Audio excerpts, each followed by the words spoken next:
Muy buenas tardes, bienvenidos a este espacio de Escuela Superior El Olivo. Mi nombre es Claudia Méndez Ruiz y para mí es un verdadero gusto poder compartir este tiempo maravilloso de la palabra de Dios. Y bien, déjeme contarle, si usted nos ha estado siguiendo a lo largo de todo este estudio, le interesará saber que hoy será la última transmisión del estudio de Apocalipsis de este año y nos estaremos viendo hasta la segunda semana de enero con el favor del Señor. Siguen vigentes hasta que termine el año y la continuación del siguiente, las transmisiones de Gotitas de Miel y de la Carta a los Hebreos de los días martes, que también se transmite por Vea Canal. Así que por favor tómelo en cuenta. Solamente este segmento de Apocalipsis tomaremos un breve descanso para tomar fuerzas y comenzar el año entrante con muchas ganas en nuestro estudio metatextual. Y bien, déjeme entonces ponernos en contexto y poderle contar acerca de lo que hemos estado platicando.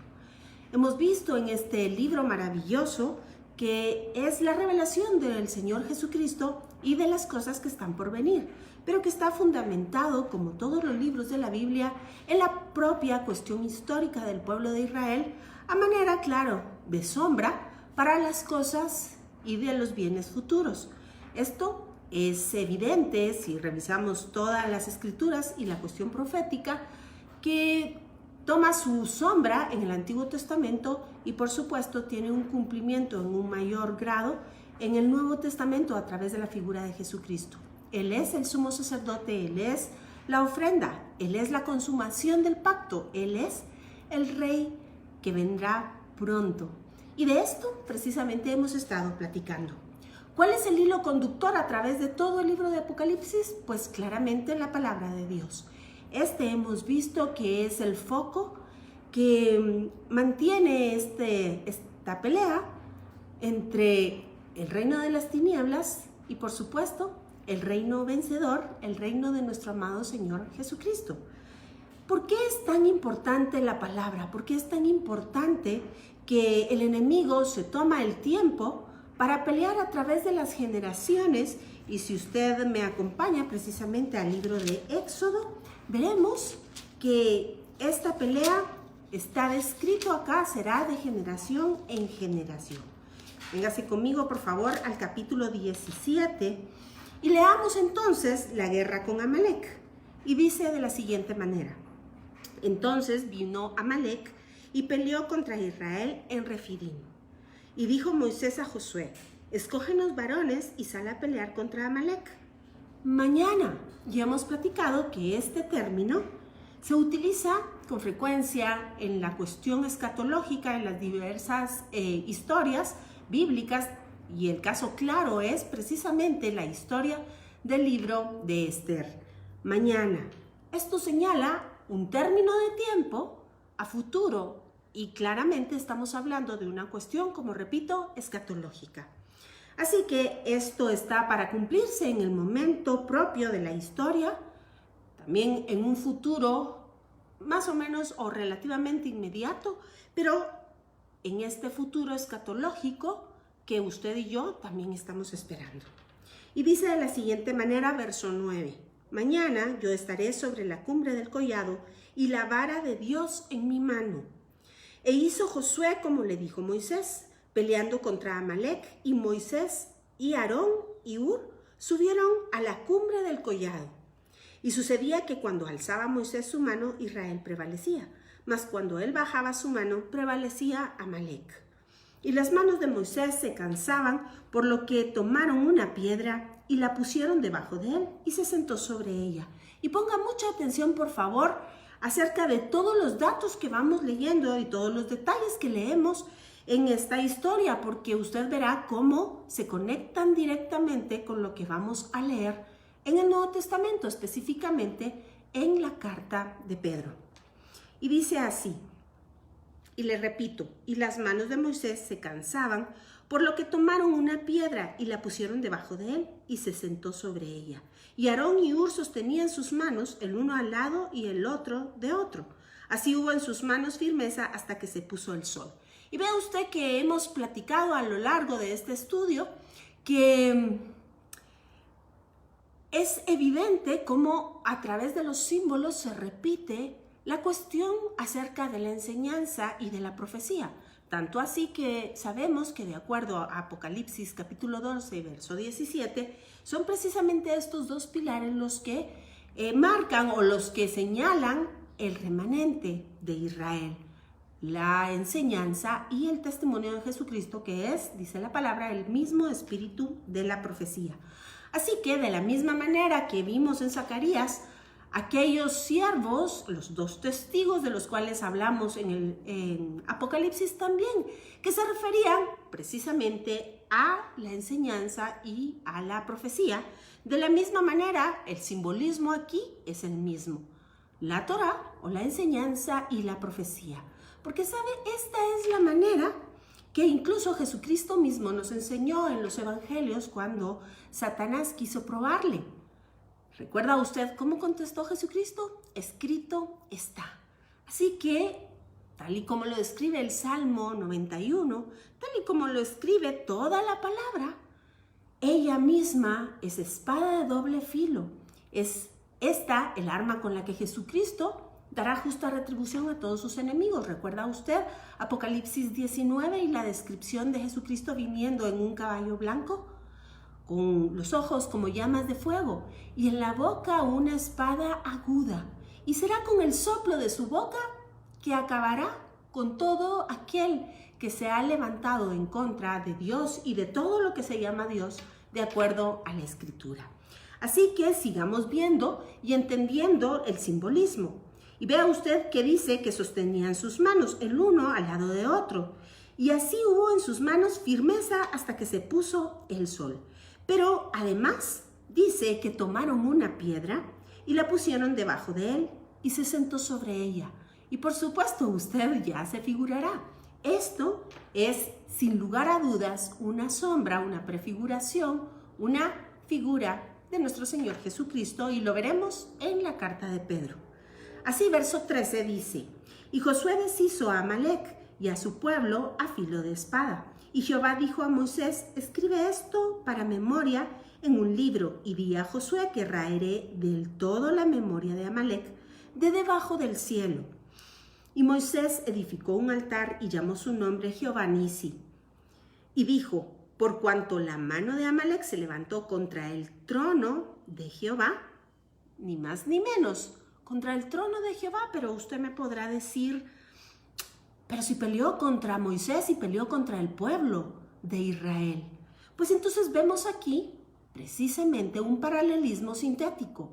Si usted ve, se establece la batalla, el pleito, que es el pueblo de Israel, Josué, Moisés, e inmediatamente usted puede leer que se tipifica como el mismo trono de Dios. ¿A qué se debe esto? Lo vamos a descubrir en breve. Dice que ya que Amalec levantó su mano contra el trono de Jehová, Jehová tendrá guerra con Amalec de generación en generación. Pero es que esta batalla no se va a quedar así, porque vea usted, en el verso 14 claramente nos dice que Dios mismo raerá del todo la memoria de Amalec de debajo del cielo. Así que este es un tiempo que estamos esperando. Bienvenidos Keri Álvarez y hermano Carlos Amayoa, Vicente Cepeda, muchas gracias por estar con nosotros. Muchas gracias. Así que continuemos.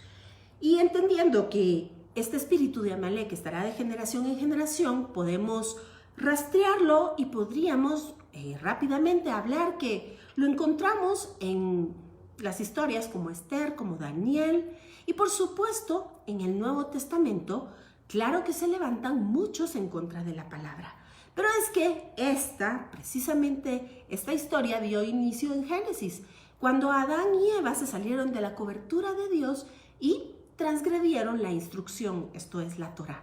Así que vea que la historia es exactamente la misma.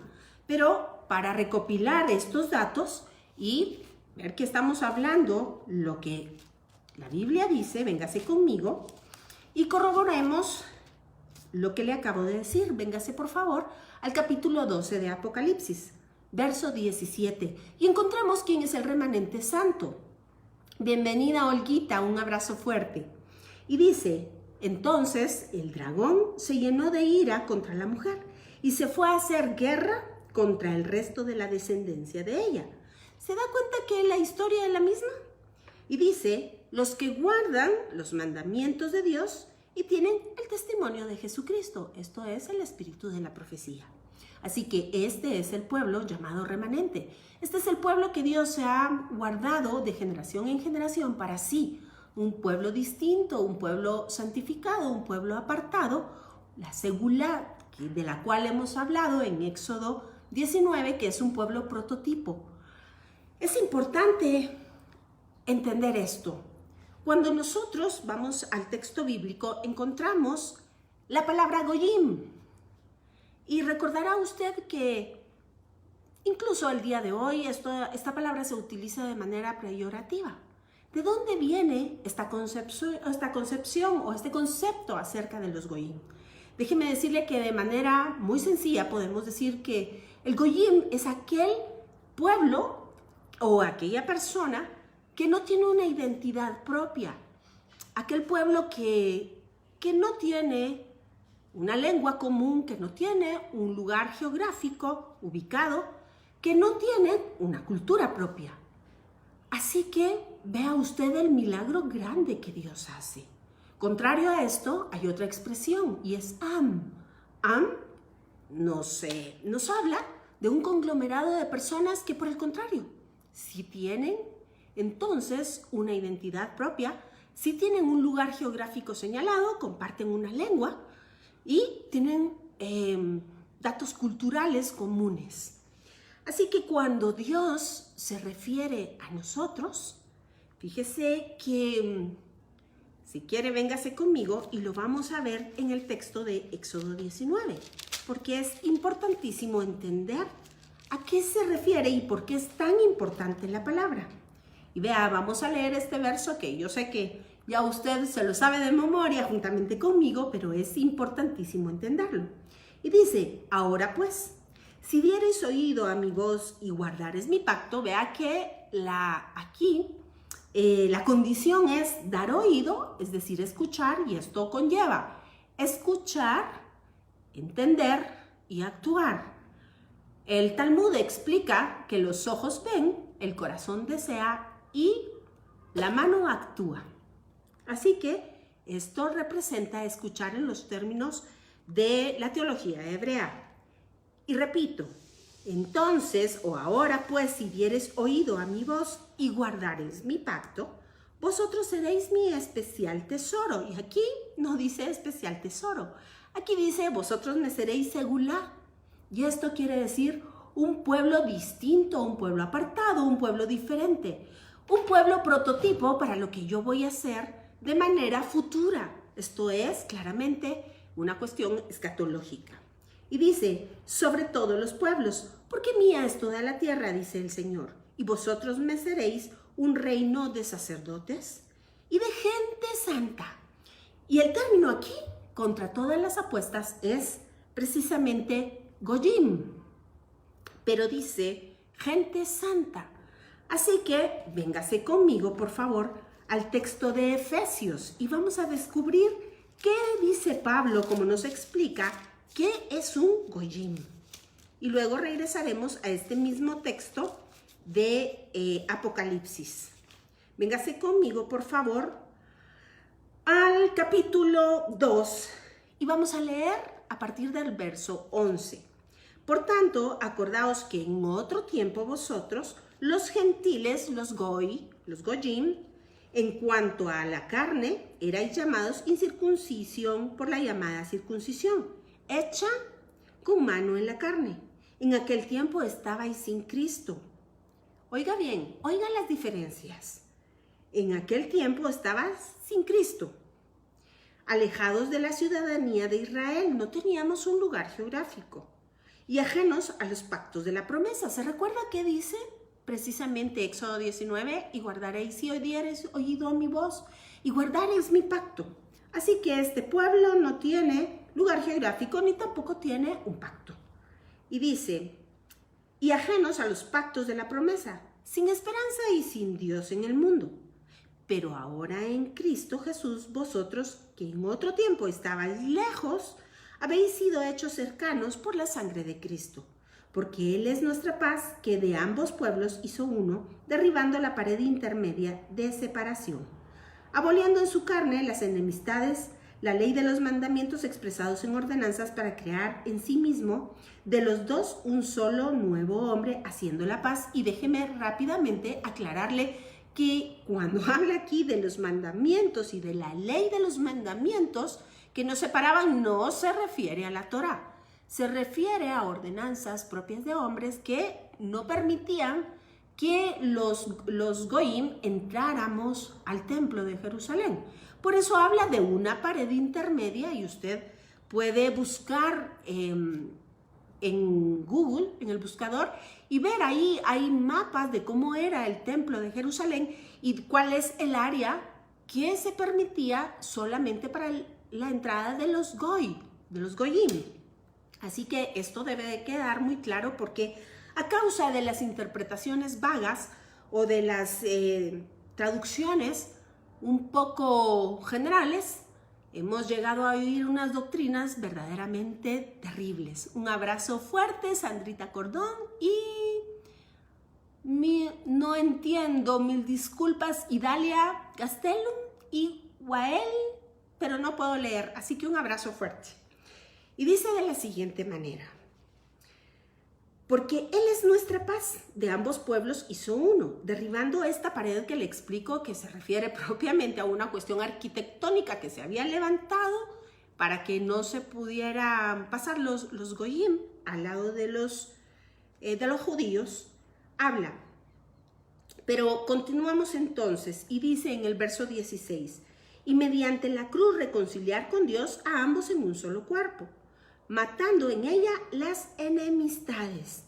Y vino y anunció las buenas nuevas de paz a vosotros los que estabais lejos y a los que estaban cerca. En definitiva, se refiere a los goyim y por supuesto al pueblo de Israel.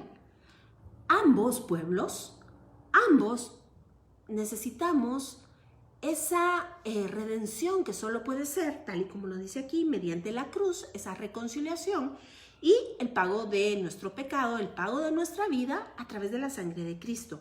Así que no hay diferencia entre judíos y gentiles, nos explica Pablo, porque por medio de él los unos y los otros tenemos entrada por un mismo espíritu al Padre. Así que ya no sois extranjeros ni advenedizos, sino conciudadanos de los santos y miembros de la familia de Dios. Y vea usted, porque esto nos va a servir para dentro de un momentito, edificando sobre el fundamento de los apóstoles y profetas, siendo la principal piedra del ángulo Jesucristo mismo, en quien todo el edificio bien coordinado va creciendo para ser un templo santo en el Señor, en quien vosotros también sois juntamente edificados para morada de Dios en el Espíritu. Y vamos a regresar en breve a este texto. Solo quiero señalar y quiero enfatizar que dice acá que somos edificados sobre el fundamento de los apóstoles y de los profetas. ¿Sabe qué? Torá y profecía. Siendo la principal piedra del ángulo, por supuesto, Cristo. De la misma manera que se sentó Moisés, que levantó las manos como un simbolismo de la Torá y de la profecía, vea usted, la imagen es otra vez la misma. Y dice en el verso 21, en quien todo el edificio, es decir, usted y yo, bien coordinado va creciendo para ser un templo santo en el Señor, en quien vosotros también sois juntamente edificados para morada de Dios en el Espíritu. Y con esto le voy a pedir que se venga conmigo y que dejemos esto en mente. Vea usted lo que dice. Si usted se da cuenta y va uniendo todos los puntos conductuales, se dará cuenta que el Antiguo Testamento es exactamente la misma historia del Nuevo, solo que contado, tal y como dice la carta a los Hebreos, de manera distinta. Pero es que Dios no cambia y su palabra tampoco, porque ¿sabe qué? Dejaría de ser Dios. Dios es Dios y su palabra es eterna. Y por supuesto que lo que nos anunció en el Antiguo Testamento se ha revelado en el Nuevo y terminará cumpliéndose hasta la última yod, nos dijo Jesucristo. Muy bien, con esto en mente, yo quiero entonces regresar al texto, si usted me hace favor. Vamos a ver, ya me perdí yo, vamos a ver. Bueno, vamos entonces de acá al texto de Apocalipsis, por favor, y vamos a recordar lo que leímos la semana pasada y lo que estudiamos, porque déjeme pedirle disculpas por alguna razón. Se nos quedó sin audio los últimos minutos, pero hoy vamos a integrar lo que hablamos la semana pasada, así que usted no se va a quedar sin saber lo que dijimos y que se fue el audio. Véngase conmigo entonces, por favor, al texto de Apocalipsis y entendiendo lo fundamental que es la instrucción o la Torá y la profecía en la Biblia, vamos a retomar entonces nuestro capítulo 13 de Apocalipsis. Recordará, y de manera muy breve, déjeme decirle que aparecen acá dos bestias y una está descrita en el capítulo 13, verso 1 y dice de la siguiente manera: me paré sobre la arena del mar y vi subir del mar una bestia que tenía 7 cabezas y 10 cuernos, y en sus cuernos 10 diademas, y sobre sus cabezas un nombre blasfemo. Y la bestia que vi era semejante a un leopardo, y se recordará usted que esta es una versión comprimida de todo lo que hemos estudiado del libro de Daniel. Pero cabe aquí señalar que esta bestia sale del mar, y el mar hemos platicado que se refiere a las naciones. Y dejamos en stand-by aquello que leímos en Éxodo 19, ¿se recuerda usted? Una nación santa, un Am Kadosh, un Goyim, y vamos a ver hasta ahí qué es lo que dice de acuerdo a todos los versos. Vamos a ir armando las conexiones para que usted mismo ponga tal y como dice Isaías, línea sobre línea, verso sobre verso, precepto sobre precepto, un poquito aquí y un poquito allá, y no nos fundamentemos sobre doctrinas erradas. Así que regresemos a nuestro texto de Apocalipsis 13. Y vimos la primera bestia que sale de entre las naciones, ya hemos platicado. Entonces, ¿cuál es su sombra a través de la historia y de qué se trata toda esta actuación de esta bestia? Hicimos un repaso en el libro de Esther, si usted se recuerda, el libro de Daniel, y hablamos de las distintas maneras que el enemigo ha tenido para tratar de sofocar, ¿sabe qué? La palabra de Dios, tal y como lo vimos con el espíritu de Amalek, de generación en generación. Pero ahora venga conmigo al verso 10 y dice de la siguiente manera: si alguno lleva en cautividad, va en cautividad. Si alguno mata a espada debe ser muerto. Aquí está la paciencia y la fe de los santos. Y a continuación la descripción de la segunda bestia. Y dice: después vi otra bestia que subía de la tierra. Y aquí entonces claramente entendemos que esta bestia sale del mismo pueblo de Israel. No me voy a detener a platicar por qué, pero usted puede ver los videos anteriores en donde hemos hablado acerca de Eretz Israel y lo que esto representa. Y sobre todo está fundamentado en Zacarías 3 cuando hablamos acerca de los jinetes, los llamados jinetes del Apocalipsis. Y bien, y dice, y tenía 2 cuernos semejantes a los de un cordero, pero hablaba como dragón. Y de esto hemos hablado ya bastante, así que tampoco me voy a detener a platicar de esto. Pero quiero hacer énfasis en el verso 14. Y dice, y engaña a los moradores de la tierra con señales que se le ha permitido hacer en presencia de la bestia, mandando a los moradores de la tierra que le hagan imagen a la bestia. Y esto hablamos que la palabra en el griego es íconos. Eikon, derivado de eikon, y esto quiere decir a semejanza o ícono, ¿verdad? Y luego dice que le hagan imagen a la bestia que tiene herida en la espada y vivió. Y esto basado en la historia de Antíoco Epífanes, y ya de esto también platicamos. Y se le permitió infundir aliento a la imagen de la bestia para que la imagen hablase e hiciese matar a todo el que no la adorase. Y hacía que a todos, pequeños y grandes, ricos y pobres, vea usted, está hablando de los niños y de los grandes, de los ricos y de los pobres. Y dice, libres y esclavos, se les pusiese una marca en la mano derecha o en la frente. Y aquí me quiero detener, una marca en la mano o en la frente. El Talmud, repito, explica, los ojos ven, el corazón desea y la mano hace. Shema Israel quiere decir, escucha, oh Israel. Y el término de escuchar es oír, establecer en el corazón y hacer.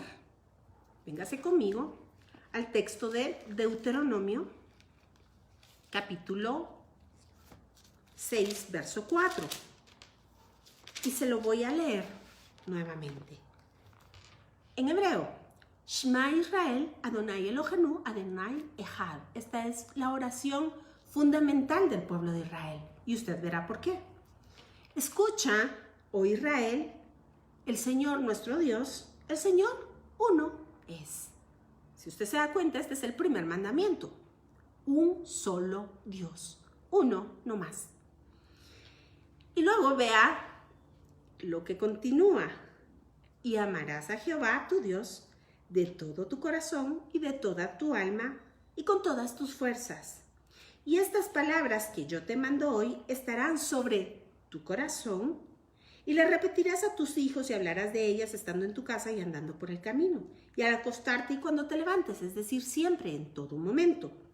Y las atarás, ponga atención, como una señal en tu mano y estarán como frontales en tus ojos.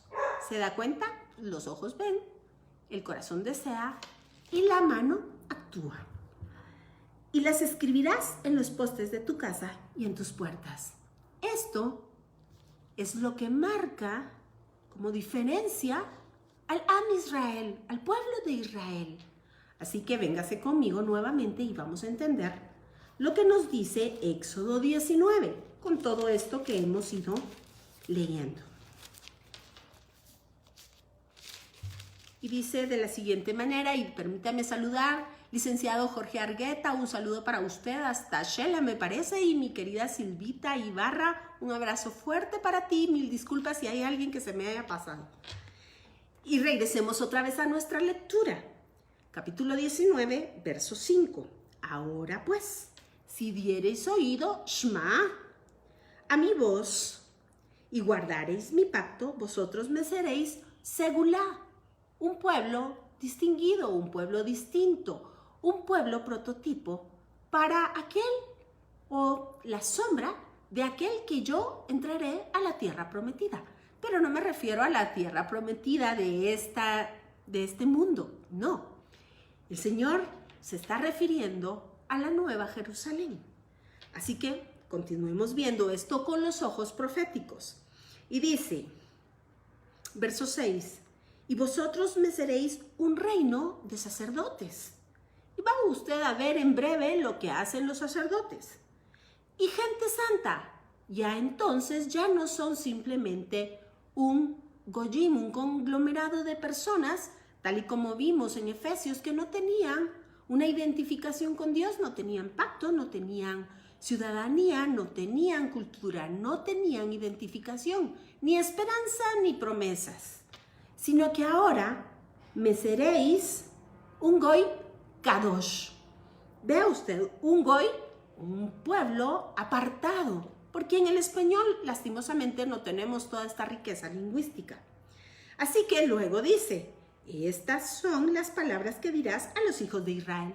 Y se describe la entrega de la Torá, de la instrucción. Se da cuenta cómo la palabra solita ella se explica y se describe. Pero si usted se recuerda, Dios mandó a Moisés a levantar el tabernáculo con una razón, y era para habitar en medio de su pueblo. ¿Se recuerda?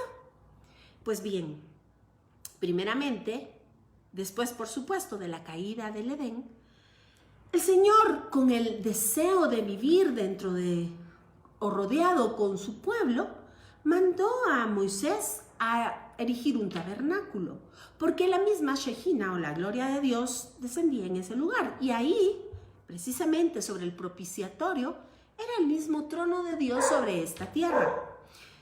Pasaron los siglos y recordará usted que Salomón levanta un templo para Dios en el centro precisamente de Jerusalén, y Jerusalén en el centro de Israel, e Israel en el centro de la tierra. Y esto tiene una razón de ser, por supuesto. Déjeme contarle que es precisamente ahí en donde se erigió el templo, que hay una roca que es muy, muy grande. No tengo los datos exactos de cuánto medirá, pero sé que son varios campos de fútbol. Esto se llama Eben Shetiyah, y eso quiere decir la piedra del fundamento. El Eben Shetiyah. Ahí precisamente se construyó el templo de Jerusalén, y no es ninguna casualidad que nos explique la culturalidad hebrea, que es desde el Eben Shetiyah que Dios creó todas las cosas. ¿Se recuerda usted quién es nuestra roca, el fundamento, la roca que desecharon los constructores? Ya de eso vamos a hablar en breve. Pero vea usted cómo hemos ido poniendo línea sobre línea, renglón sobre renglón, un poquito aquí, un poquito allá, para entender este controversial capítulo 13 acerca de la marca de la bestia. Y entonces vemos que el Señor nos prometió ser un segulá, un pueblo con identidad en Él, por supuesto. Y es que esta es la razón por la cual Él escribe, como el nuevo pacto, sus leyes en nuestra mente y en nuestro corazón. Porque todo pueblo tiene ciertas limitaciones o ciertos límites descritos en lo que se conoce como las leyes. Aquí en Guatemala tenemos nuestra Carta Magna o la Constitución de la República. Y ahí está regulado absolutamente todo lo que es legal y lo que no. Así que en cada país sucede lo mismo. Y esto no es una excepción para nuestra futura Israel celestial. Allí también hay una Constitución de la República. Y déjeme decirle que se llama Torá. Y bien, entonces ahora vamos a leer nuevamente el texto de Apocalipsis. Y dice, verso 16, y hacía que todos, pequeños y grandes, ricos y pobres, libres y esclavos, se les pusiese una marca en la mano derecha o en la frente. Y es que esto, si usted se da cuenta, es una réplica mala de Satanás. ¿Sabe por qué? Porque Satanás no es ni creador ni creativo y no tiene otra manera más que la imitación para engañar a las naciones y a los pueblos. Por supuesto, el pueblo secular es el pueblo que tiene en su frente y en su corazón y en su mano la instrucción de Dios. ¿Es esto vigente para nosotros el día de hoy? Por supuesto que sí. Véngase conmigo, por favor, a la carta a los Hebreos en el verso 10, que lo hemos leído también muchísimas veces, a partir del verso 16. Y dice, este es el pacto que haré con ellos después de aquellos días, dice el Señor. Pondré mis leyes en sus corazones y en sus mentes las escribiré. Y añade, y nunca más me acordaré de sus pecados y transgresiones, pues donde hay remisión de estos, no hay más ofrenda por el pecado. Esto es lo que más adelante se describe como esta parte de la obra salvífica de Jesucristo acerca de limpiar nuestras conciencias. Continuemos leyendo. Así que, hermanos, teniendo libertad para entrar en el lugar santísimo por la sangre de Jesucristo, por el camino nuevo y vivo que Él nos abrió a través del velo, esto es, de su carne, y teniendo un gran sacerdote, oiga bien lo que dice, sobre la casa de Dios, y esto es indispensable. Yo quiero que usted vea lo que estamos hablando acá. Dice que nosotros somos esta casa. Y se lo repito. Así que, hermanos, teniendo libertad para entrar al lugar santísimo por la sangre de Jesucristo y por el camino nuevo y vivo que Él nos abrió a través del velo, esto es, de su carne, y teniendo un gran sacerdote sobre la casa de Dios, es decir, nosotros, acerquémonos con corazones sinceros en plena certidumbre de fe y purificados los corazones de mala conciencia y lavados los cuerpos con agua pura. Así que esta es la redención, la purificación de nuestra conciencia y el volvernos a injertar con Él. Por esa razón, Él puso sus leyes en nuestra mente y en nuestro corazón. Y por supuesto, en nuestra mano para que actuemos de acuerdo a la instrucción. Pero además lava nuestros cuerpos con agua pura. Esta es la redención de la cual habla Pablo, que dice: a la final trompeta los muertos en Cristo resucitarán primero. Y nosotros, los que habremos quedado, seremos transformados. Así que regresemos entonces, por favor, al texto de Apocalipsis, en el verso 18 del capítulo 13, y dice: aquí hay sabiduría, el que tiene entendimiento cuente el número de la bestia, pues es número de hombre y su número es 666. Y de esto ya hablamos con antelación. Pero déjeme entonces enfatizar lo que dice acá acerca de la casa de Dios, porque déjeme contarle que inicialmente, como le decía hace un momento, Dios mandó a Moisés a erigir tabernáculo y ahí descansaba la Shejina sobre el propiciatorio, el mismo trono de Dios. Luego Salomón levantó templo y sobre el mismo propiciatorio descendía la Shejina. Pero un día, tal y como estaba ofrecido, tal y como estaba prometido en la palabra, llegó uno mayor que el templo. Y entonces la declaración de que un día la gloria postrera sería mayor que la primera se cumplió. Y ¿sabe? Todavía veremos ese cumplimiento de una manera mayor y eterna. Así que véngase conmigo, por favor, ahora al texto de Apocalipsis. Y de esto fue lo que hablamos la semana pasada. Véngase conmigo, por favor, a Apocalipsis 21. Y comencemos entonces en el primer verso. Y dice: vi un cielo nuevo y una tierra nueva, porque el primer cielo y la primera tierra pasaron y el mar ya no existía más. Y yo, Juan, vi la santa ciudad, la nueva Jerusalén, descender del cielo de Dios, dispuesta como una esposa ataviada para su marido. Y oí una gran voz del cielo que decía: he aquí el tabernáculo de Dios con los hombres, y Él morará con ellos, y ellos serán su pueblo, y Dios mismo estará con ellos como su Dios. ¿Se da cuenta de quién habla? ¿Quién es ese tabernáculo celestial? ¿Quién es ese tabernáculo eterno? Por supuesto, Jesucristo. Y dice: y enjugará Dios toda lágrima de los ojos de ellos, y ya no habrá más muerte, ni habrá más llanto, ni clamor, ni dolor, porque las primeras cosas pasaron. Y el que estaba sentado en el trono dijo: he aquí, yo hago nuevas todas las cosas. Y me dijo: escribe, porque estas palabras son fieles y verdaderas. Es decir, no hay forma, no hay manera en que no vayan a tener cumplimiento. Todo se va a cumplir. Mi querida Vanessa Castañeda, un abrazo muy fuerte con todo cariño para ti. Me gozo verte junto con nosotros en este estudio. Igual un abrazo para Leonardo hasta Bolivia. Claudia, no alcanzó a leer, Forero me parece. Bienvenida también a nuestros estudios. Y bien, continuemos. Y dice: y me dijo: hecho está, yo soy el alfa y la omega, es decir, la Aleph y la Tab, el principio y el fin. El que tuviere sed, yo le daré gratuitamente de la fuente de agua de vida. Y recordará usted que hemos platicado cuando estamos conmemorando la fiesta de Sukkot acerca de estas palabras y nos hemos ido al libro de Cantares. Hoy no lo haremos por cuestión de tiempo. Y luego véngase conmigo al verso 22 del mismo capítulo y dice: y no vi en ella templo, porque el Señor Dios Todopoderoso es el templo de ella, es decir, el Cordero.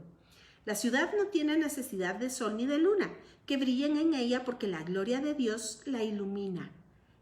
vea usted que está hablando de Jesucristo. Él es el resplandor de la gloria de Dios, la imagen misma de su sustancia. Y dice, es decir, el Cordero es la lumbrera.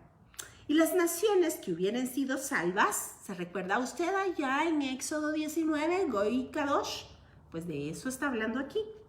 Y las naciones que hubieran sido salvas andarán a la luz de ella, y los reyes de la tierra traerán su gloria y honor a ella.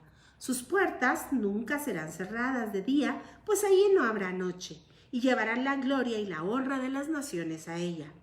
Ahora ponga atención en esto, y dice así: no entrará en ella ninguna cosa inmunda, es decir, conectada con el mundo, que obedezca a las leyes del mundo, o que hace abominación y mentira, sino solamente los que están inscritos en el libro de la vida del Cordero.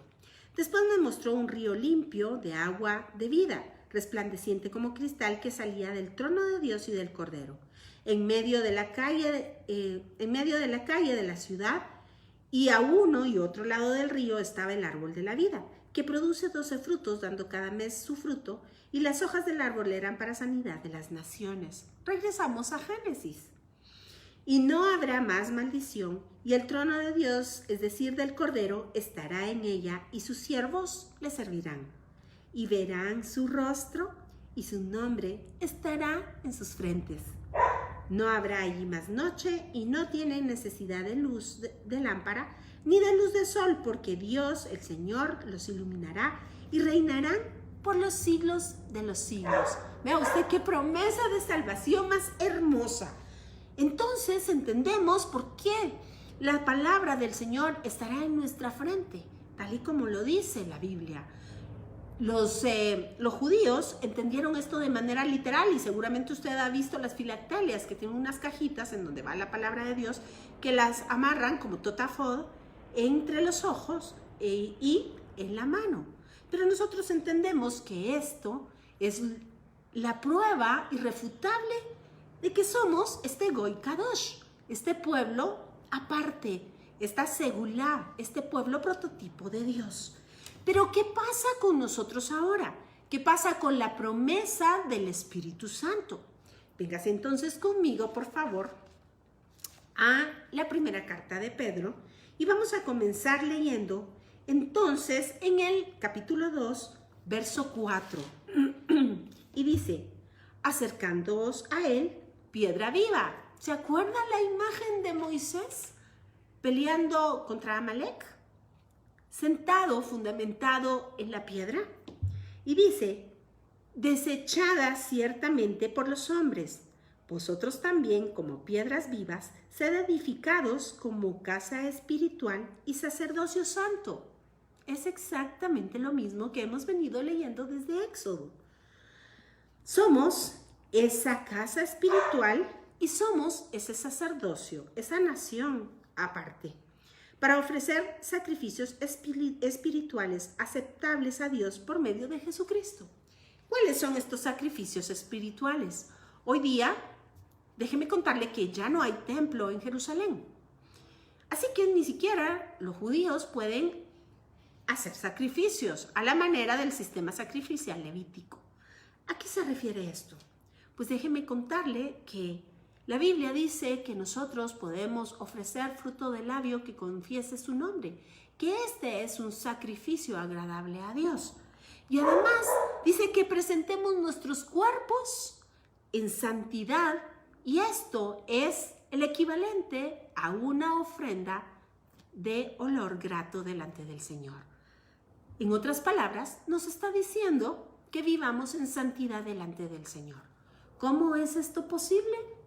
Pues no hay otra manera para saber cómo es vivir en santidad, sino es consultando la instrucción de Dios. Esto dice Jesucristo: el que me ama cumple mis palabras, y si no, la misma ley o la misma palabra lo juzgará. Así que continuemos. Y dice, repito, verso 5, vosotros también, como piedras vivas, sed edificados como casa espiritual y sacerdocio santo, para ofrecer sacrificios espirituales aceptables a Dios por medio de Jesucristo. por lo cual también contiene la escritura. He aquí, pongo acción la principal piedra del ángulo, escogida, preciosa, y usted sabe de quién estamos hablando, ni más ni menos que de Jesucristo. Y dice, el que creyere en él, es decir, en la piedra, Jesucristo, no será avergonzado. Para vosotros, pues, los que creéis, él es precioso, pero para los que no creen, la piedra que los edificadores desecharon ha venido a ser la cabeza del ángulo. Y déjeme comentarle un dato curioso, y es que cuando habla aquí de los edificadores, se está haciendo claramente una analogía con la cuestión arquitectónica, pero es que en el antiguo Israel eran los fariseos los que se habían denominado a sí mismos los edificadores. Así que cuando Jesús habla de esto, les está hablando a los fariseos.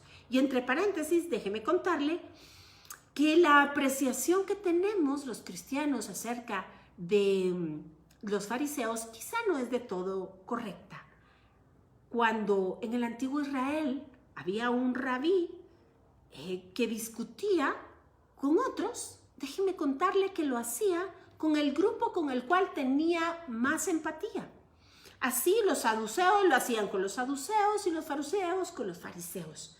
No con esto le estoy diciendo que Jesús haya sido fariseo, pero sí le estoy diciendo que, de acuerdo a lo que podemos ver en las Escrituras, tenía muchos puntos empáticos con este grupo de Israel. La muestra, el que él fuera todos los Shabbats a leer Torah a la sinagoga. Porque si nosotros entendemos la cuestión histórica del momento, y usted seguramente, si ha visto nuestros videos, recordará que para ese punto el sumo sacerdote no era descendiente de Aarón, ni tampoco eran levitas los sacerdotes, y tampoco el reinado le pertenecía a un descendiente de David, sino que esto se había convertido en una cuestión política y económica para el punto en el cual eran los saduceos los que estaban en el manejo del templo, y es así como Caifás y su suegro están entonces en el puesto de sumo sacerdocio, cosa que no les correspondía. Entonces los fariseos deciden apartarse y empezar a estudiar Torah en las sinagogas y, por supuesto, hacer todo el sistema ritual de la lectura de la Torah. Siendo así, en Hechos 15 se apoya este estudio de la parashá o de las parashot semanales y de la haftará, de la porción semanal de la Torah y la porción semanal de los profetas. Y es precisamente a esto cuando Jesús dice, porque el Espíritu del Señor está sobre mí. Claramente frente a ustedes se ha cumplido hoy esta profecía. Así que es importante que podamos ver todo el marco cultural, ver todo el marco histórico, todo este marco referencial para dar una interpretación acertada a las Escrituras. Así que cuando Jesús dice acá, los constructores, ya sabe usted a quién se refiere. Pero tomemos otra vez nuestra lectura y dice, para vosotros pues los que creéis, Él es precioso, refiriéndose por supuesto a Jesucristo. Pero para los que no creen, la piedra que los edificadores desecharon ha venido a ser la cabeza del ángulo, es decir, la que mantiene todo en su lugar. Sin la piedra del ángulo, déjeme contarle que la edificación se derrumba. ¿Recuerda usted? Y vamos a leerlo en breve. Lo que leímos en Efesios, ya vamos a ir para allá. Verso 8. Piedra de tropiezo y roca que hace caer. Hablando de Jesucristo, por supuesto. Pero vea lo que sigue a continuación en cuanto a la palabra. Y dice, porque tropezaron en la palabra, siendo desobedientes, a lo cual fueron también destinados. Así que también aquí hay otro paralelismo sintético. Jesucristo es la Torah viva. Él es la misma palabra. Pero ahora acompáñeme, por favor, y vamos a ver el tiempo, ya nos queda poco, nuevamente a la carta de los Efesios, en el capítulo 2. Y vea usted lo que dice acá. Vamos a leer a partir del verso 17, repito, capítulo 2, carta a los Efesios. y vino y anunció las buenas nuevas de paz a vosotros que estabais lejos y a los que estaban cerca. Porque por medio de él, es decir, de Jesucristo, los unos y los otros, gentiles y judíos, tenemos entrada por un mismo espíritu. Así que el espíritu no es para los judíos uno y para la iglesia o para los cristianos otros. Déjeme decirle y corregir decirlo de manera más propia. Iglesia, somos todos nosotros los que hemos creído en Cristo Jesús. Somos lo que en griego se conoce como eclesia, o que tiene el mismo sentido la palabra sinagoga, que por una cuestión cultural se dividió y pareciera ser como que la sinagoga es el nombre que se le da a la iglesia de los judíos e iglesia el nombre que se le da a la iglesia de los cristianos, y perdone la forma de expresarme, pero déjeme decirle que en los términos propios ambas cosas son exactamente lo mismo. Y si nos vamos al Antiguo Testamento, esto está descrito precisamente en el libro de Éxodo, y la palabra en hebreo para esto es cajal o asamblea. Así que continuemos la lectura. Y dice, verso 18, porque por medio de él los unos y los otros tenemos entrada por un mismo espíritu al Padre. Así que ya no sois extranjeros ni advenedizos, sino conciudadanos de los santos y miembros de la familia de Dios, edificados sobre el fundamento de los apóstoles y profetas, siendo la principal piedra del ángulo Jesucristo mismo. Es exactamente la misma idea de pensamiento, si usted ve y lo compara desde Génesis hasta Apocalipsis, pero específicamente acabamos de leer la primera carta de Pedro y nos dice exactamente lo mismo. Sigamos, verso 21. Y dice, en quien todo el edificio bien coordinado va creciendo para ser un templo santo en el Señor. ¿Quiénes son o quiénes forman este templo santo? Vea usted que anteriormente en el verso 20 nos habla que esta edificación descansa sobre el fundamento de los apóstoles y los profetas, es decir, somos personas quienes vamos o quienes formamos esta edificación. Y dice, en quien todo el edificio bien coordinado va creciendo para ser un templo santo, somos la casa de Dios. ¿Se recuerda que ya lo habíamos leído en el texto de Hebreos? En quien vosotros también sois juntamente edificados para morada de Dios en el Espíritu. Más claro, no canta un gallo. Así que nosotros somos estas piedras vivas, estas piedras que forman este edificio, este tercer templo. Déjeme decirle que son usted y yo. Somos todos nosotros esta casa del Señor. Y como dijimos la semana pasada, el trono es precisamente nuestro corazón. Ahora bien, déjeme aprovechar estos últimos minutos que tengo y regresemos entonces a Apocalipsis.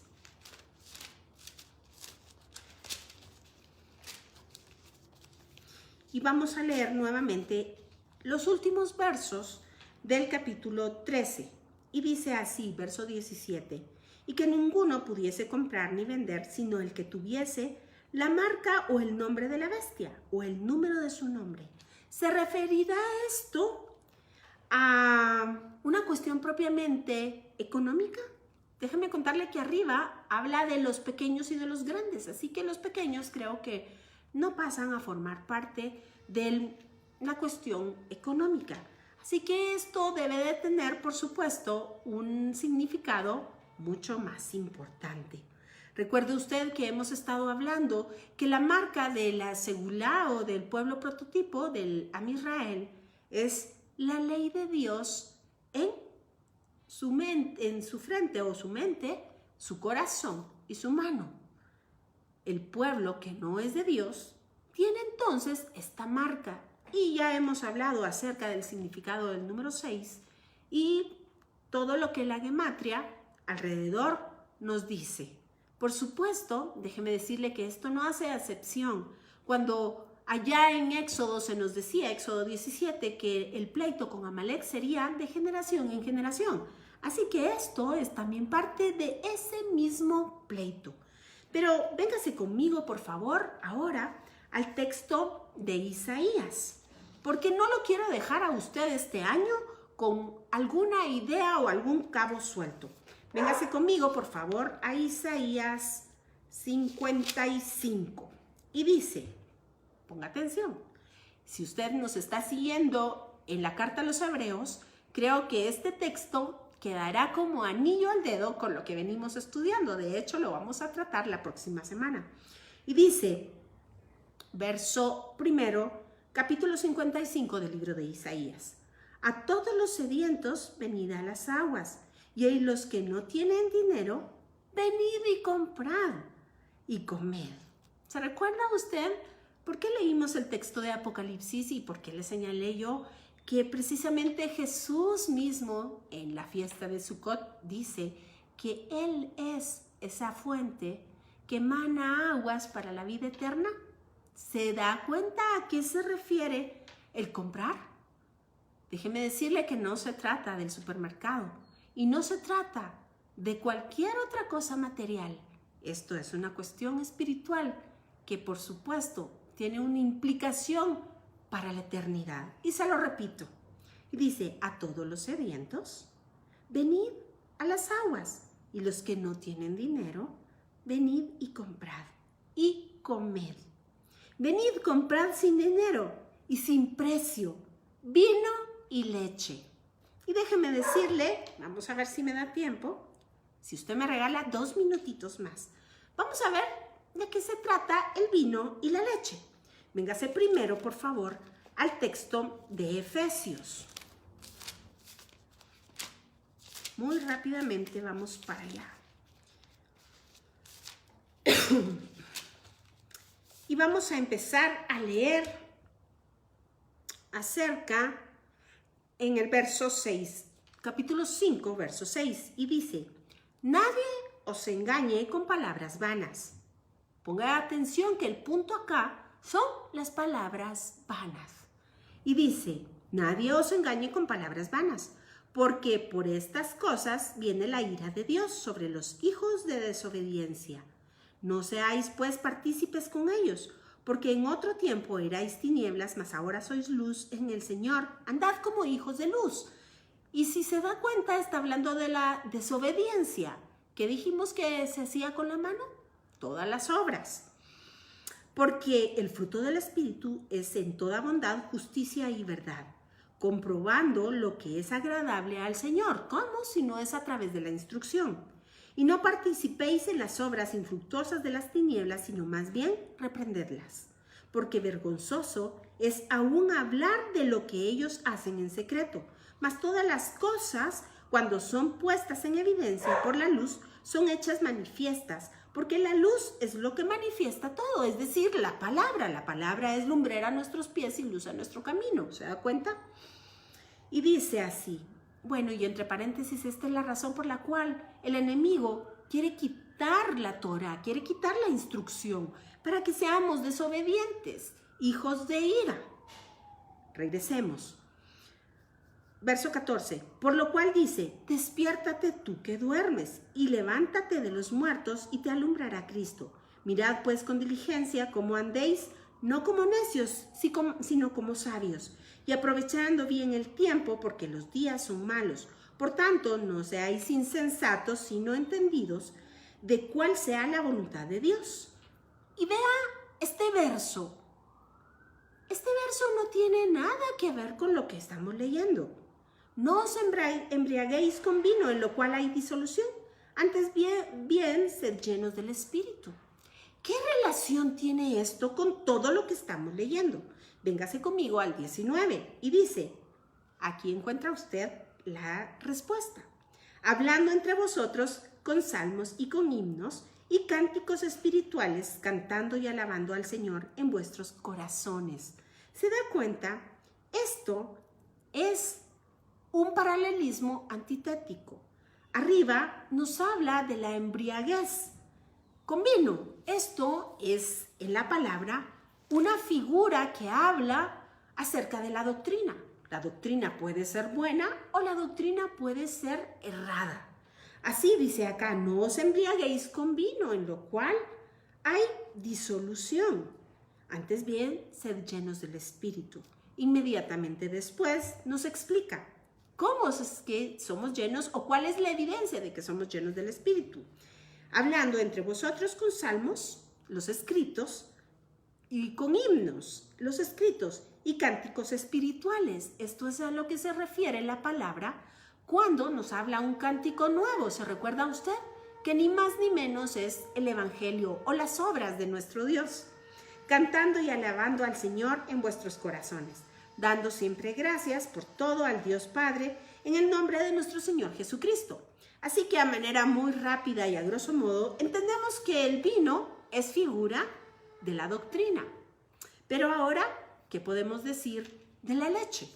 Véngase conmigo entonces a la carta a los Efesios en el capítulo 5, verso 11.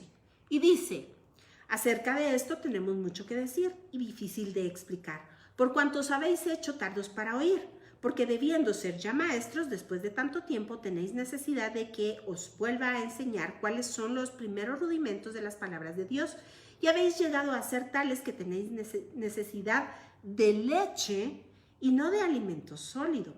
Y todo aquel que participa en la leche es inexperto en la palabra de justicia, porque es niño. ¿Se da cuenta? La leche son los primeros rudimentos de la palabra de justicia. Pero el alimento sólido es para los que han alcanzado madurez, para los que, ejercitados en el discernimiento del... me salteé. Han alcanzado madurez para los que en el uso tienen los sentidos ejercitados en el discernimiento del bien y del mal. Así que regresemos rápidamente, y con esto me voy a despedir, a Isaías 55, y se lo vuelvo a leer. A todos los sedientos, venid a las aguas, es decir, a Jesucristo, porque solo en Él hay vida eterna. Y los que no tienen dinero, venid y comprad y comed, porque la salvación no es por obras, para que nadie se gloríe, sino es solamente por medio de gracia, es decir, un regalo que no en definitiva ni podíamos alcanzar, ni merecíamos, por medio de la fe, que es un don de Dios, es decir, otro regalo que Él ha puesto en nosotros solamente porque nos ama. Y vea usted, venid y comprad sin dinero y sin precio vino y leche. ¿Por qué gastáis el dinero en lo que no es pan y vuestro trabajo en lo que nos sacia? ¿Y se recuerda usted quién es el pan que descendió del cielo? ¿Se recuerda usted que la prefiguración era precisamente en el desierto cuando descendía el maná? Este era el pan diario y al cual hace referencia, por supuesto, el Padre Nuestro. Y dice así: oídme atentamente y comed del bien, y se deleitará vuestra alma con grosura. ¿Se da cuenta? No es una cuestión material. Inclinad vuestro oído, venid a mí, oíd, Shema, venid a mí, oíd, Shema, y vivirá vuestra alma, y haré con vosotros pacto eterno, las misericordias firmes de David. ¿Y sabe a qué se refieren las misericordias firmes de David? Ya lo hemos platicado en otros videos. Es todo lo que nos describe el libro de Levítico. Es toda la descripción del sistema sacrificial y de cada uno de los sacrificios que, por supuesto, anunciaban a uno solo, a Cristo Jesús, el mejor pacto basado en las mejores promesas, con el mejor sumo sacerdote, con la mejor víctima, en el tabernáculo eterno no hecho de manos, el eterno, el divino. ¿Sabe? A eso se refería, y a esto se refieren las múltiples misericordias de las cuales habla el profeta Daniel cuando entra a la presencia de Dios. No venimos aquí confiados en nuestra justicia, sino lo hacemos confiando en la muchedumbre de tus misericordias. He aquí que yo lo di por testigo a los pueblos, por jefe y por maestro a las naciones. He aquí llamarás a gente que no conociste y a gente que no te conocieron. Correrán a ti por causa de Jehová, tu Dios, y el Santo de Israel, aquel que te ha honrado. Buscad a Jehová mientras pueda ser hallado. Llamadle en tanto está cercano. ¿Se da cuenta usted cómo la misma palabra se explica? Y el tiempo nos ha dejado, me pasé unos minutos y le pido disculpas por habernos pasado, pero no quería dejarlo este año con estas inquietudes. Si el Señor nos permite, empezaremos nuestro estudio la segunda semana de enero y entonces ya abordaremos el siguiente tema acerca de el cántico de los 144,000, de los cuales ya hemos hablado algo en el capítulo 14 de este libro de Apocalipsis. Así que nos tomaremos, como le decía al principio, unas semanas de descanso para comenzar el año entrante con muchísima energía. Solo será en este segmento de Apocalipsis. Usted puede seguirnos todavía en los estudios que se transmiten por Vea Canal los días martes, 11:30 por aquí, 4:30 de la tarde, hora local de Guatemala en Vea Canal, y por supuesto las gotitas de miel los días sábados. Así que el pastor Alfonso Ledesma continuará también con su estudio los días domingos, las predis de los domingos, y esperamos tener siempre contacto con ustedes. Por favor, escríbanos, manténgase en contacto con nosotros y les dejamos un tiempo para que medite usted a solas con el Señor. Así que por mi parte reciba un abrazo fuerte y mi deseo es que el Señor le mire de cerca, que el Señor haga resplandecer su rostro sobre usted, que el Señor le cuide, que el Señor le guarde, que Él sea ese cerco de cuidado, que Él sea ese pastor que le tiene como gran tesoro, que sea Él el que alce su rostro sobre usted y ponga en usted paz, y que su nombre, tal como lo dice número 6, esté escrito en su frente y en su corazón. Le dejo un abrazo. Nos estamos viendo entonces, con el favor del Señor, la segunda semana de enero. Muchas gracias.